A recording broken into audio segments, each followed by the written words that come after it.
इस तरीके का जो सीडलिंग ट्रे आता है उसमें बीज को किस तरीके से ग्रो किया जाए, तो आज हम पूरा प्रोसेस बताएंगे। लेकिन सबसे पहले सब्जियों में क्या होता है, कुछ ऐसी सब्जियों के बीज होते हैं जिसका हमें पहले पौधा तैयार करना पड़ता है, नर्सरी डालना पड़ता है, और उसके बाद जब पौधा 28 से 30 दिन का हो जाता है फिर हम उसको फाइनल जगह पे लगाते हैं। जैसे कि बैगन हो गया, मिर्च हो गया, टमाटर हो गया, फूल गोभी, पत्ता गोभी, ब्रोकली, ये सब। तो इसके बीज को लगाने के लिए, नर्सरी डालने के लिए हम लोग सीडलिंग ट्रे का इस्तेमाल कर सकते हैं। एक चीज जरूर देख ले कि सीडलिंग ट्रे में नीचे जो छेद होता है वो होना चाहिए। तो ये जो सीडलिंग ट्रे है वो है 14x7 98 सेक्शन वाला, मतलब 98 पौधा इसमें तैयार हो सकता है। लेकिन सबसे पहले बीज को किस चीज में उगाना है, तो आधा आप कोकोपीट ले लो और आधा खाद ले लो, वर्मी कंपोस्ट या फिर गोबर की खाद जो आपके पास हो, और इसमें आपको मिलाना है कोई भी फंगिसाइड जिससे बीज में फंगस का समस्या ना आए और बीज हेल्दी जर्मिनेट हो। तो हम यूज कर रहे हैं ट्राइकोडर्मा, ऑर्गेनिक है, बायो फंगिसाइड है।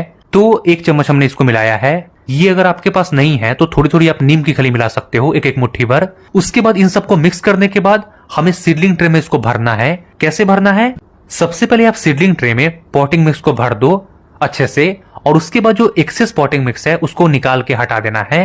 अब आते हैं बीज लगाने पे, लेकिन सबसे पहले हमें नेम लिख लेना है जिससे कंफ्यूजन ना हो। तो आइसक्रीम वाले चम्मच का हम इस्तेमाल कर रहे हैं। इस पे हमने बैगन लिख दिया और बैगन को सीडलिंग ट्रे में पहले वाले जो सेक्शन है, पहले वाला जो खंड है उसमें डाल दिया, और उसके सामने सिर्फ बैगन का बीज लगेगा। उसी तरीके से मिर्ची आप लगा सकते हो, टमाटो का कर दिया, फूल गोभी का कर दिया, जिसका जब सीजन है वैसे ही लगाना है आपको। हम तो बस एक डेमो दे रहे हैं समझाने के लिए।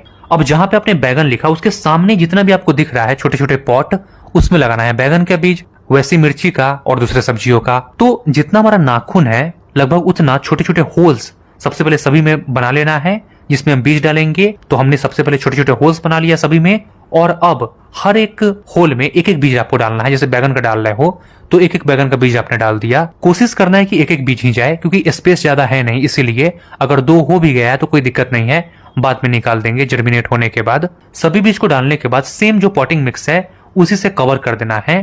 तो सबको ढक के हल्का हल्का टैप कर देना है, और उसके बाद जो भी एक्सेस पॉटिंग मिक्स है उसको निकाल देना है, हटा देना है। और अब ये तैयार है, बस एक चीज बाकी है, पानी देना। तो आपको पानी दे देना है अच्छे से। अब इसको रखना कहाँ है, because this is very important. समझ नहीं आता है विंटर सीजन, समर सीजन कहाँ रखें, आप लोग को हम बताते हैं कहाँ रखना है। जहां पे तेज धूप मिले इसको नहीं रखना है, जहां पे बारिश मिले नहीं रखना है। लेकिन बारिश के लिए अगर बारिश आ रहा है तो हम लोग हटा भी सकते हैं, लेकिन धूप का क्या करना है, ऐसी जगह पे रखना है जहां पे इसे सुबह की 2-3 घंटे की धूप मिले फिर छाया हो जाए। इससे आपका सीडलिंग काफी स्ट्रांग भी होगा। और एक सबसे इंपॉर्टेंट काम करना है कि ये जो पॉटिंग मिक्स है, मतलब कोकोपीट जो है, वो सूखना नहीं चाहिए, नहीं तो बीज जर्मिनेट नहीं होगा। हमेशा मॉइस्चर, हमेशा नमी बना के रखना है। राधे राधे।